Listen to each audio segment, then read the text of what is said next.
আজ করব চিংড়ির পুর দিয়ে পটলের দরমা। পটলের এক ধার কেটে দানা বের করে নেব। পটলের গাটা ছুলে নেব। চিংড়ি মাছটা ছোট ছোট করে কেটে নেব। সবকটা চিংড়ি আমার কুচানো হয়ে গেল। কড়ায় তেল দিয়ে দেবো। এক এক করে পটলগুলো দিয়ে দেবো। সামান্য নুন দিয়ে ভালো করে ভেজে নেব। সবকটা পটল আমার ভাজা হয়ে গেছে। কড়ায় পেঁয়াজ দিয়ে দিলাম। পটল থেকে বের করে রাখা দানাটা দিয়ে দিলাম। কুচিয়ে রাখা চিংড়িটা দিয়ে দেব। সামান্য একটু নুন দেবো, হলুদ গুঁড়ো, লঙ্কা দেবো, দিয়ে দেবো আদা রসুন পেস্ট, আর দেবো গরম মশলা গুঁড়ো।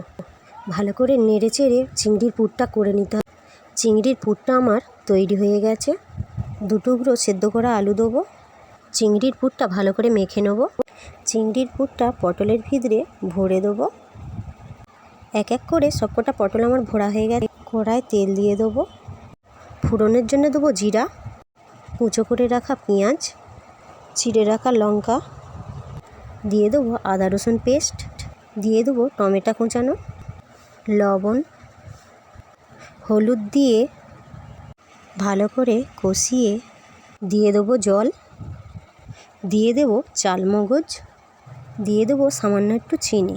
ফুটে উঠলেই দিয়ে দেবো পটল।